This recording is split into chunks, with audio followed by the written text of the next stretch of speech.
Hello बच्चों, मैं विपुल कुमार पांडे विपुल maths के यूट्यूब चैनल पे आप सभी का स्वागत करता हूं।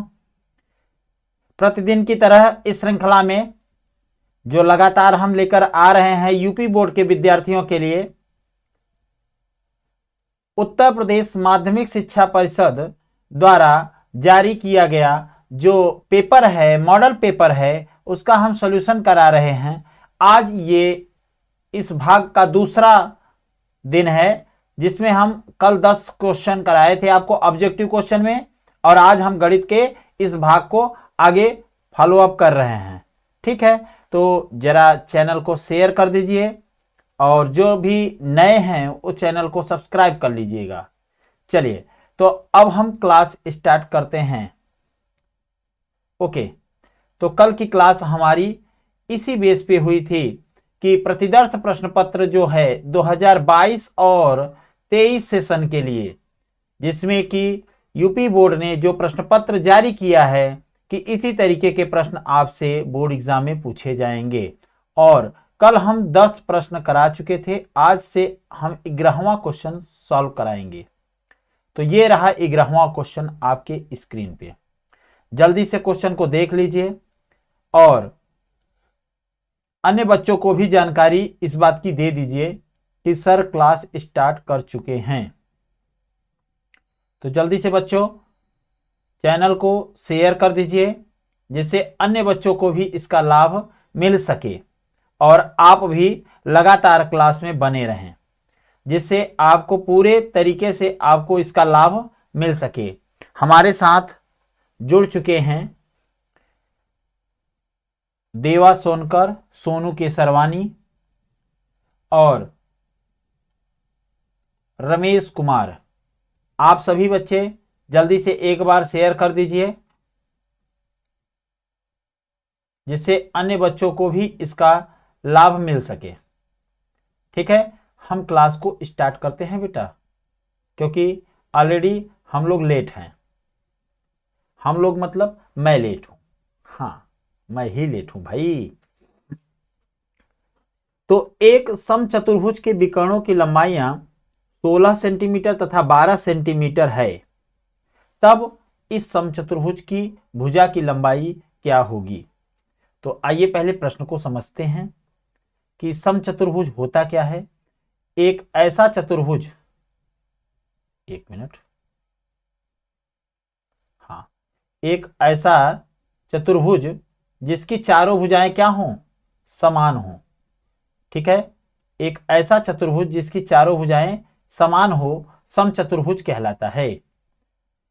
इसमें एक सबसे बड़ी बात यह होती है कि इसके जो विकर्ण होते हैं वो लंबवत एक दूसरे को काटते हैं। लंबवत मतलब 90 डिग्री पर समद्विभाजित करते हैं। ठीक है, इस बात को समझें हम लोग कि समचतुर्भुज क्या होता है? जिसकी चारों भुजाएं बराबर होती हैं। एक ऐसा चतुर्भुज जिसकी चारों भुजाएं बराबर हों। अच्छा, ये विकर्ण एक दूसरे को समद्विभाजित करते हैं, यानी दोनों बराबर भागों में विभाजित करते हैं। मान लीजिए अगर O है यहां पे, तो अगर हम इसको 90 डिग्री मान लेते हैं, मानते क्या है, होता ही है, तो विकर्णों की लंबाई क्या है? 16 सेंटीमीटर और 12 सेंटीमीटर। तो पहला विकर्ण है आपका, पहला विकर्ण ये आपको दिया गया है। मान लीजिए ये D1 है, कितना है? 16 सेंटीमीटर। ठीक है, तो ये चूंकि आधा होगा तो ये 8 सेंटीमीटर हो जाएगा। कहां आधा होगा? O, A, B, C, D। ठीक है, तो OA की मान कितना हो जाएगा? ये 8 हो जाएगा और ये भी 8 हो जाएगा, आधा हो जाएगा, विकर्ण आधा हो जाएगा। तो OA का मान कितना आ जाएगा? 8। उसी तरीके से दूसरा विकर्ण आपको दिया गया है 12 सेंटीमीटर। दूसरा विकर्ण D2 बराबर आपको दिया गया है 12 सेंटीमीटर। तो हम कह सकते हैं कि OB का मान कितना होगा? 12 का आधा यानी 6 सेंटीमीटर। ठीक है, तो ये आपका 6 सेंटीमीटर आ जाएगा। अब ये भुजा नहीं पता है, इसको हम मान लेते हैं A, और यहां से हम मान लेते हैं बेटा, माना समचतुर्भुज की प्रत्येक भुजा सम चतुर्भुज की प्रत्येक भुजा कितनी है? प्रत्येक भुजा a है।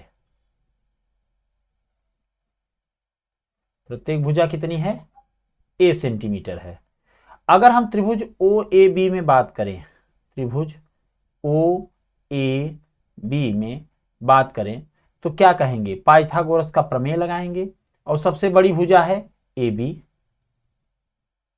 इसका जो वर्ग होगा वो किसके बराबर होगा?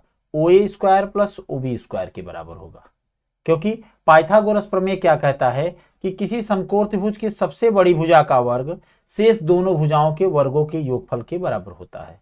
तो शेष दोनों भुजाएं कौन कौन सी हैं? ओ ए और ओ बी। ठीक है, तो ए बी क्या है? ए है, तो ए का वर्ग बराबर ओ ए कितना है?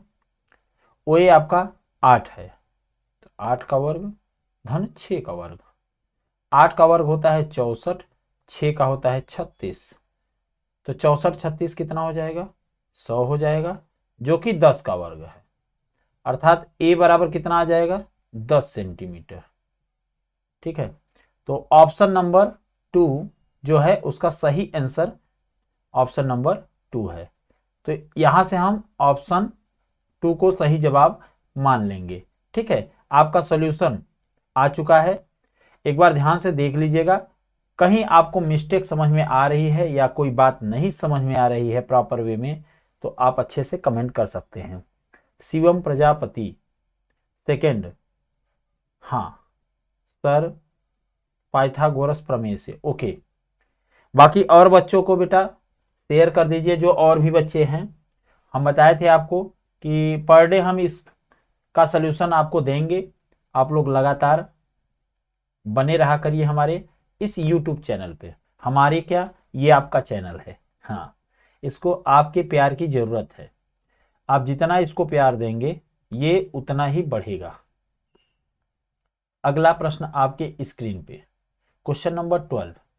दो समरूप त्रिभुज जो कि भुजाएं 4:9 के अनुपात में है, इनके क्षेत्रफलों का अनुपात क्या होगा? समरूप त्रिभुज क्या होते हैं? ऐसे दो त्रिभुज जिनके संगत कोण बराबर हों और संगत भुजाएं आनुपातिक हों, वो क्या कहलाते हैं? समरूप त्रिभुज कहलाते हैं। कल ही बताए थे बेटा, समान हो रूप नाम है समरूप। ऐसे दो त्रिभुज जिनके रूप समान हो तो वह क्या कहलाते हैं? समरूप कहलाते हैं। हाँ, दो त्रिभुज के समरूप की भुजाएं 4:9 के अनुपात में है, तो समरूप त्रिभुज के क्षेत्रफलों का अनुपात क्या होगा? क्षेत्रफलों का अनुपात A1/A2 मान लीजिए, वो क्या होता है? संगत भुजाओं के अनुपातों के वर्ग के बराबर, यानी इसका अनुपात कितना है? 4/9, तो 4 का वर्ग कितना हो जाएगा? 16/81, तो अनुपात क्या हो जाएगा? क्षेत्रफलों का अनुपात क्या हो जाएगा?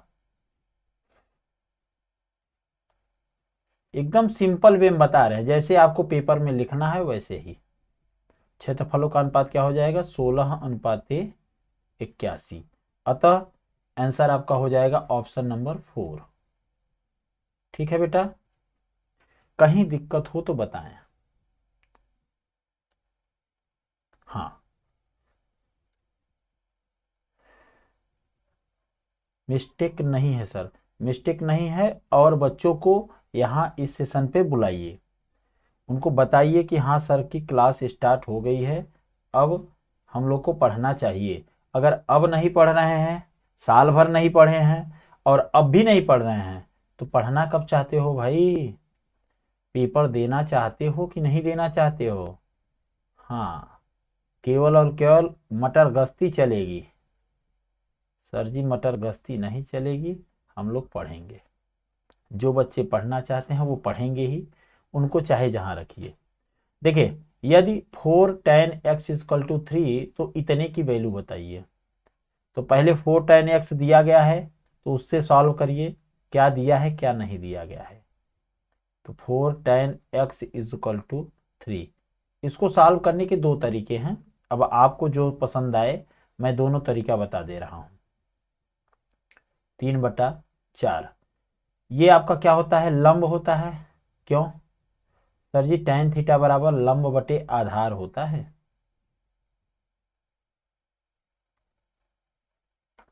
तो आपका लंब अगर 3 हो गया, आधार 4 हो गया, तो पक्का ये कितने का होगा? 5 होगा। सर जी कैसे, आप रटे हैं क्या? नहीं, रटे नहीं है, आपको पाइथागोरस थ्योरम से बता देते हैं कि AC का वर्ग जो होता है वो AB का वर्ग धन BC के वर्ग के बराबर होता है। तो AB कितना है आपका? 3 है, तो 3 का वर्ग धन 4 का वर्ग। 3 का वर्ग 9 होगा, 4 का वर्ग 16 होगा, 16 9 25 होगा, और 25 किसका वर्ग है? 5 का वर्ग है। इसलिए AC क्या आ जाएगा आपका? 5 आ जाएगा। 5 सेंटीमीटर या 5 इकाई, चूंकि सेंटीमीटर यहाँ नहीं दिया गया है। अब जिसका मान निकालना है उसको निकाल लें, ठीक है, क्योंकि वो भी तो जरूरी है और वही मान तो पूछा भी जा रहा है आपसे, ठीक है। तो आ जाइए, 4 sin x minus cos x बटे 4 sin x plus cos x. तो ये बताइए साइन एक्स का मान यहाँ से कितना आ जाएगा? अगर हम साइन एक्स की बात कर ले तो एक्स यहाँ पे कोण है, लंब बटे कर्ण होता है, तो 3/5 आ जाएगा। और अगर हम कॉस एक्स की बात कर ले तब तो ये हो जाएगा आधार बटे कर्ण, यानी 4/5 आ जाएगा। कोई दिक्कत हो तो बताइए, यहां तक कोई दिक्कत हो तो बताएं। सर जी कोई दिक्कत नहीं है। अच्छा, आए इस पे वैल्यू रखें। 4 इंटू साइन एक्स का मान होता है 3/5, यहाँ पे 3/5 है, माइनस कॉस एक्स का मान है 4/5, ठीक है, बटे 4 इंटू 3/5, बस बीच में प्लस का चिन्ह है, बाकी सारी कहानी वही है। तो ये देखिए सब में हर समान है, 5 है, कोई दिक्कत नहीं है, तब सीधा 4/3 12 लिख दीजिए वैल्यू। 4/3 12 में से 4 गए और यहाँ पे 12 + 4 हो जाएगा। 12 में से 4 गए 8, और 12 और 4 16 हो जाता है। 8/16 यानी 1/2। ऑप्शन नंबर 3 इसका सही जवाब है। इस पूरे व्यंजक का मान 1/2 आएगा। चलिए इसका दूसरा भी तरीका आपको सिखा देते हैं। क्या होगा दूसरा तरीका? हाँ, दूसरा तरीका क्या होगा? 4 tan theta is equal to 4 tan x है, थीटा नहीं है। 4 tan x बराबर 3 दिया गया है, तो tan x बराबर कितना हो जाएगा? 3/4 हो जाएगा। अगर tan x को हम लिखना चाहते हैं तो sin x बटा cos x लिख सकते हैं, और ये 3/4 हो जाएगा। अर्थात साइन की जगह पे 3 और कॉस की जगह पे 4 लिख सकते हैं। हमारा व्यंजक था 4 sin x minus cos x बटा 4 sin x plus cos x. कहें साइन एक्स की जगह पे वैल्यू पे 3 रख दीजिए और कॉस की जगह पे 4 रख दीजिए, काम हो गया।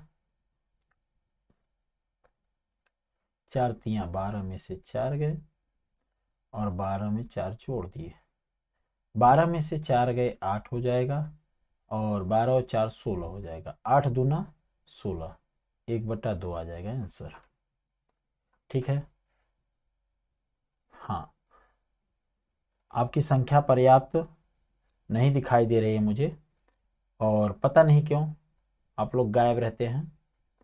मुझे तो कुछ कम ही समझ में आता है, लेकिन अगर गायब हैं तो गायब हैं सर जी, और रहेंगे भी, कोई दिक्कत नहीं है।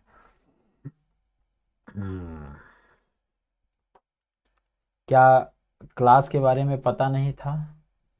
शिवम प्रजापति, सबको शेयर करिए भाई। अगले क्वेश्चन पे आते हैं। साइन 75 डिग्री कास 15 डिग्री का मान होगा 1 से कम, 1 से अधिक, 0। देखिए साइन जो आपका दिख रहा है 75 डिग्री, इसको देख लीजिए 75 डिग्री और कॉस 15 डिग्री, तो इसको हम लिख सकते हैं साइन 90 माइनस थीटा, यानी 90 माइनस 15, और ये कॉस 15 हो जाएगा। तो साइन 90 माइनस थीटा होता है कॉस थीटा, कॉस 15, और ये कॉस 15 और था तो कास स्क्वायर 15 हो जाएगा। अब एक बात बताइए, कास स्क्वायर 15 क्या होता है? 1 माइनस साइन स्क्वायर 15। अब साइन थीटा का जो मान होता है वो हमेशा 1 से छोटा या बराबर और -1 से बड़ा या बराबर होता है।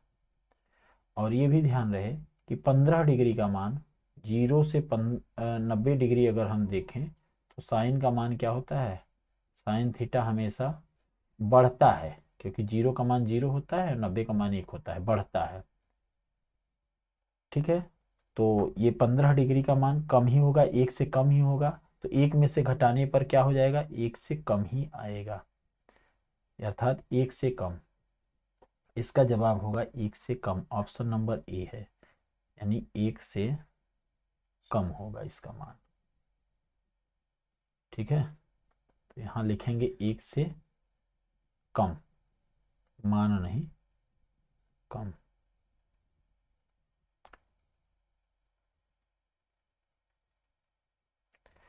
ओके,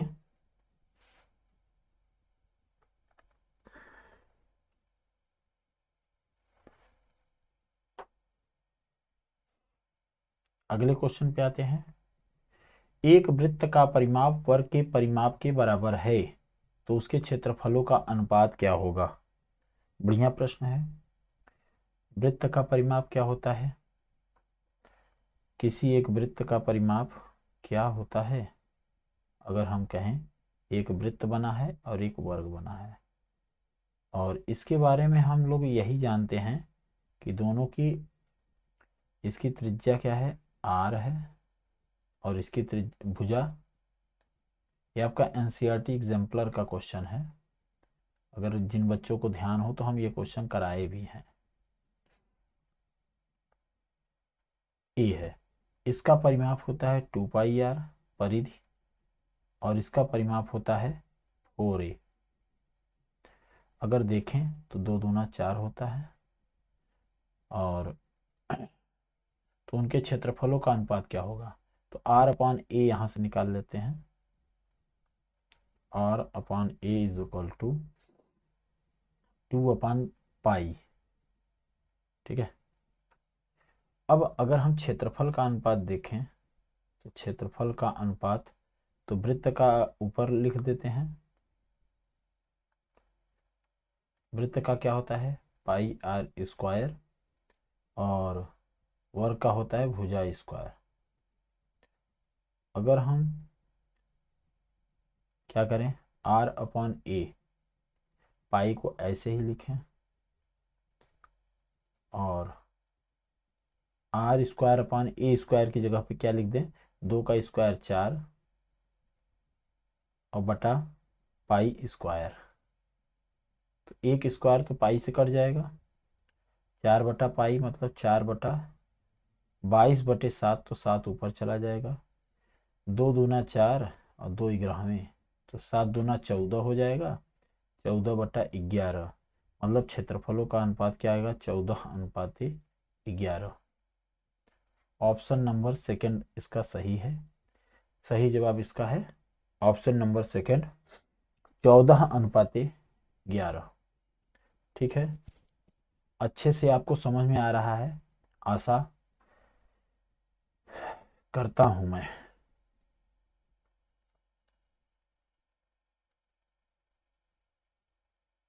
हम्म 15 नंबर क्वेश्चन के बाद आ जाइए, 16 पे आ जाइए। दो गोलों के आयतनों का अनुपात 64:27 है। दो गोला है, गोला जानते हैं, गोला क्या होता है? एक 3D फिगर होता है, और गोला के बारे में जानते रहें।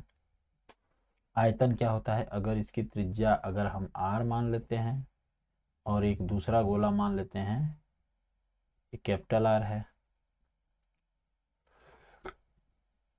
इसकी त्रिज्या कैपिटल R मान लेते हैं, ठीक है, इसका स्मॉल r, इसका कैपिटल R मान लेते हैं। आयतनों का अनुपात क्या होगा, मान लीजिए पहले वाले का आयतन बटे दूसरे वाले का आयतन अगर हम कहें, तो पहले वाले का आयतन होगा 4/3 पाई r1 क्यूब, 4/3 पाई r क्यूब होता है, और नीचे वाले का होगा 4/3 पाई r2 क्यूब। 4/3 पाई और 4/3 पाई कट जाएगा, r1/r2 का होल क्यूब हो जाएगा, और यही वैल्यू आपको 64/27 दी गई है। अच्छा, 64/27 को अगर हम देखें तो ये 4 का क्यूब है और ये 3 का क्यूब है, तो होल क्यूब लगा देते हैं, तो उनकी त्रिज्याओं का अनुपात क्या आ जाएगा, r1/r2 4/3 आ जाएगा, यानी 4:3 हो जाएगा। उनके पृष्ठीय क्षेत्रफलों का पूछा है ना, सॉरी, पूरा प्रश्न देख ले। तो पृष्ठीय क्षेत्रफल क्या होता है, S1/S2 अगर हम लिखना चाहें तो 4 पाई r1 स्क्वायर होता है और इसका 4 पाई r2 स्क्वायर होता है। 4 पाई कट जाएगा, यानी r1/r2 का होल स्क्वायर, r1/r2 का होल स्क्वायर, यानी 4/3 का होल स्क्वायर। 4 का 16 हो जाएगा, 3 का 9 हो जाएगा, यानी 16:9। ऑप्शन नंबर 4 इसका सही जवाब होगा। ओके, अगले क्वेश्चन पे आते हैं। 17 नंबर, 1 से 10 तक की धनात्मक विषम संख्याओं का समांतर माध्य क्या होगा। धनात्मक विषम संख्या है ना, तो विषम संख्या क्या होती है, 1, 3, 5, 7 और 9। और समांतर माध्य क्या होता है, समांतर माध्य अगर हम देखें तो दी गई संख्याओं का योग बटे उनकी संख्या होती है। माध्य क्या होता है, दी गई संख्याओं का योग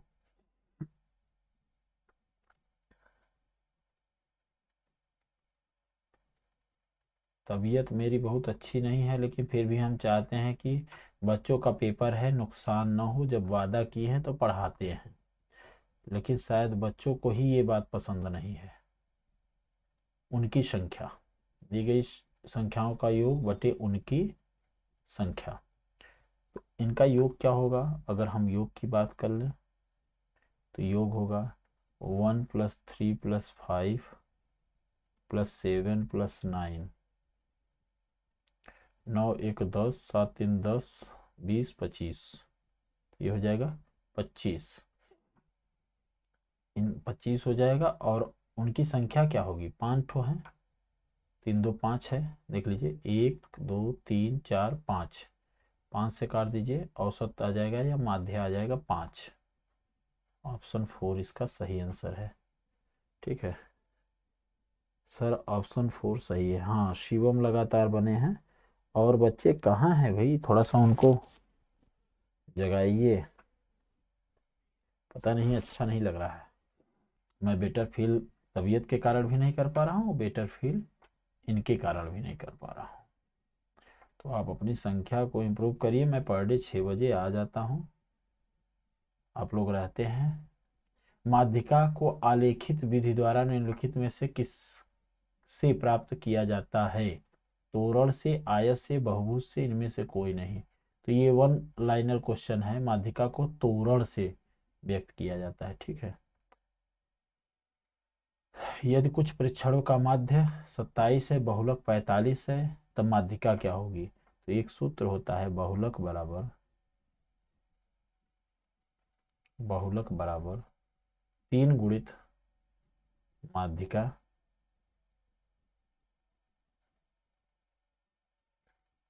माइनस 2 गुणित माध्य। ठीक है, बहुलक आपका 45 है, माध्यिका पूछ रहे हैं, मान लीजिए m ले लेते हैं, माइनस 2 गुणित माध्य कितना है 27 है, तो ये हो जाएगा 3m माइनस 54 और यहाँ 45, तो 3m बराबर कितना आ जाएगा 45 माइनस 54 प्लस हो जाएगा 54 प्लस हो जाएगा 5 4 9 5 4 9, तो 3m बराबर कितना आ जाएगा 99, तो m बराबर 99/3 क्या हो जाएगा 33 आ जाएगा, यानी इसकी माध्यिका कितनी होगी 33। ऑप्शन नंबर 20 का सही जवाब होगा। हाँ, अतुल कुमार जुड़ चुके हैं। अतुल कुमार, क्या आपके जितने भी साथ में बच्चे हैं, विद्यार्थी हैं, वो जुड़ नहीं पा रहे हैं क्या? किसी बात की दिक्कत है उनको? और जबकि मैं चाहता हूँ लगातार बच्चे रहेंगे तो मैं इस तरीके की क्लासेस लगातार लेता रहूँगा, और नहीं तो आपकी कंपटीशन बैच है 7 बजे से, वहाँ से मैं पढ़ाता रहूँगा। वर्गीकृत आंकड़ों की से अधिक प्रकार और से कम प्रकार की संचयी बारंबारता का वक्रों के प्रतिच्छेदन बिंदु के भुज से आंकड़ों का प्राप्त होना क्या कहलाता है? देखिए, से अधिक और से कम प्रकार के अगर बहुभुज बनाते हैं तो कुछ ऐसा ही ग्राफ प्राप्त होता है। अगर हम इस तरफ ग्राफ बनाते हैं और एक दूसरा ग्राफ बनाते हैं, तो इस पर अगर हम ग्राफ बनाने का प्रयास करते हैं से अधिक या से कम का, तो जैसे मान लीजिए ये है आपका ग्राफ बना, और यहाँ पर आपका भुज भुज यानी x कामा y आता है, तो ये आपका जो x है, x मतलब भुज कहलाता है। पहले भूजते हैं तब काटते हैं, और यह भुज आपको क्या बताता है? माध्यक बताता है, यानी माध्यिका बताता है। माध्यक या माध्यक को ही एक नाम और दिया गया है, माध्यिका। तो इसका सीधा जवाब है क्या? Option number second. सीधा आप याद रखिए इस बात को कि ऑप्शन नंबर सेकंड ही इसका सही जवाब है, माध्यक। ठीक है, तो प्रश्न तो और भी हैं, लेकिन बच्चों की उपस्थिति न होने के कारण हम क्लास को यहीं पे क्लोज करते हैं, और कल फिर मिलते हैं आगे के प्रश्नों के साथ शाम को 6 बजे। ठीक है, कल के प्रश्न होंगे खंड ब से। ठीक है, खंड ब के प्रश्न हम कल हल कराएंगे यहाँ से। तो आप लोग शाम को 6 बजे हमारे साथ जुड़ जाइएगा इसी चैनल पे। मैं और भी प्रश्न कराता, लेकिन लाइव क्लास ही पढ़ाने का हमारा इच्छा रहती है, रिकॉर्ड करने का कोई मतलब नहीं रहता, नहीं तो हम क्लास को रिकॉर्ड करके अपलोड कर देते। फिर भी आप लोग 6 बजे अगर आ जाते हैं तो ये पेपर हम सॉल्व करा ही देंगे। ठीक है, तो कल से आप 6 बजे उपलब्ध रहिए, और कल हम इसके आगे के प्रश्नों को सॉल्व करा देंगे। चलिए, तो आज के लिए इतना ही रखते हैं क्लास। धन्यवाद। शुभ रात्रि, शुभ संध्या।